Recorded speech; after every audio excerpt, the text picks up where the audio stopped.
Hello बच्चों, तो आप प्रश्न को देखते हैं। यदि y बराबर cos x की घात cos x की घात cos x dot dot dot infinity पदों तक, तो सिद्ध कीजिए कि dy बटे डी एक्स बराबर वाई स्क्वायर गुनी टेन एक्स बटे में y गुनी लॉग cos x माइनस एक। तो दिए गए प्रश्न की मुख्य अवधारणा की बात करें तो बच्चों देखो, यहाँ पर हम देखेंगे यदि हम log x को x के सापेक्ष में अवकलन करते हैं तो ये बराबर प्राप्त हो जाता है बच्चों 1/x के। साथ ही यदि हम cos x को x के सापेक्ष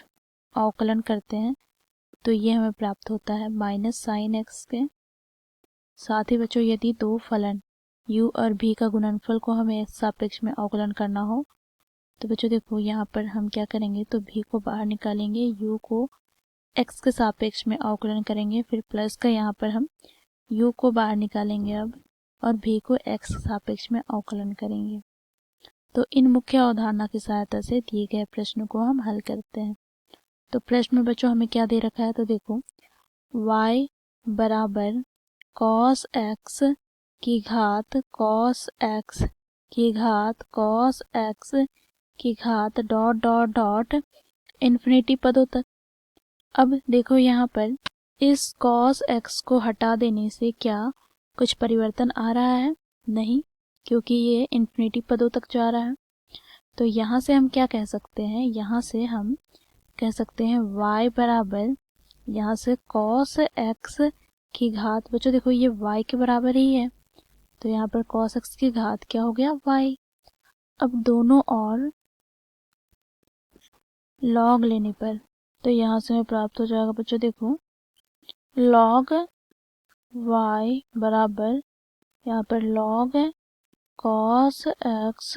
की घात y। अब बच्चों देखो, यहाँ पर हम लोगों ने log के गुणधर्म पढ़ा है। यदि log m की घात n हो तो बच्चों यहाँ पर n सामने आ जाता है, गुना क्या हो जाएगा, तो log m। तो यहाँ से इस गुणधर्म का प्रयोग करते हैं तो यहाँ पर हमें प्राप्त हो जाएगा बच्चों देखो log y बराबर, यहाँ पर देखो घात में क्या है y, तो y सामने की ओर आ जाएगा, फिर गुना में log cos x हो जाएगा। अब बच्चों देखो दोनों और x सापेक्ष में हम अवकलन करेंगे तो यहाँ से हमें प्राप्त हो जाएगा बच्चों देखो d बटे टी एक्स, यहाँ पर log y बराबर d बटे डी एक्स, यहाँ पर y गुनी log cos x। अब बच्चों देखो यहाँ से हम देखेंगे तो ये log y है, तो बच्चों देखो सबसे पहले तो हम log y को y के सापेक्ष में अवकलन करते हैं, y को x के सापेक्ष में अवकलन करेंगे। फिर यहाँ पर बच्चों देखो, यहाँ पे ये दो फलन का गुणनफल है y और log cos x का गुणनफल है, तो इसका हम अवकलन कैसे करेंगे, तो मुख्य अवधारणा में हम लोगों ने देखा कि यहाँ पर दूसरे फलन को बाहर निकालेंगे, अर्थात log cos x को बाहर निकाला, फिर बच्चों यहाँ पर y को x सापेक्ष में अवकलन किया, फिर प्लस का क्या हो जाएगा, तो बच्चों y को बाहर निकालेंगे, अब log cos x को x के सापेक्ष में अवकलन करेंगे, तो यहाँ से हमें प्राप्त हो जाएगा। देखो मुख्य अवधारणा में हम लोगों ने देखा log x का x सापेक्ष में अवकलन 1/x होता है, तो यहाँ से क्या हो गया, तो log y को हम y के सापेक्ष में अवकलन कर रहे हैं, तो यहाँ से 1/y हो जाएगा, गुना यहाँ पर dy बटे टी एक्स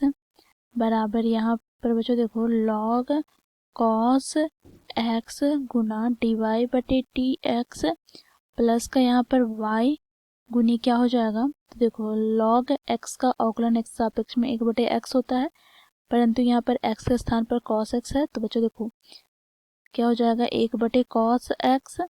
अब बच्चों देखो cos x का x सापेक्ष में अवकलन माइनस साइन x होता है मुख्य अवधारणा से,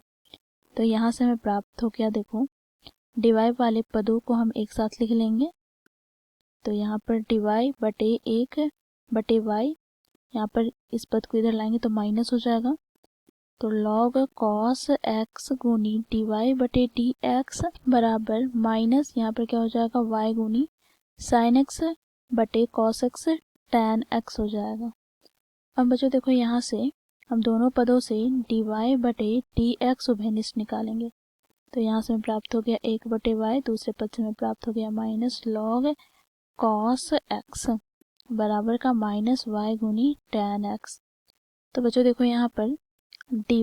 बटे dx, यहाँ पर हम लघुत्तम लेंगे y, तो यहाँ से प्राप्त हो गया 1 माइनस वाई गुनी log cos x बराबर माइनस वाई tan x। अब बच्चों देखो यहाँ पर ये y बराबर के दाईं ओर जाएगा तो क्या हो जाएगा, तो देखो यहाँ पर dy बटे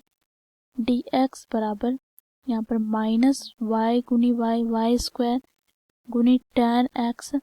बटे में बच्चों देखो यहाँ से ये पद नीचे आ जाएगा तो 1 माइनस वाई गुनी log cos x। अब बच्चों देखो यहाँ से हमें प्राप्त हो जाएगा dy बटे dx। बच्चों देखो यहाँ पर इस माइनस को नीचे की ओर लाएंगे तो यहाँ से हमें प्राप्त हो जाएगा वाई स्क्वायर गुना tan x बटे में बच्चों देखो माइनस माइनस प्लस हो जाएगा y गुनी log cos x माइनस का 1। तो बच्चों देखो यही हमें सिद्ध करना था dy बटे dx का मान। तो इस प्रकार बच्चों हम लोग दिए गए प्रश्न को सिद्ध करते हैं। आशा करती हूँ यह प्रश्न आप लोगों को समझ में आया होगा। धन्यवाद।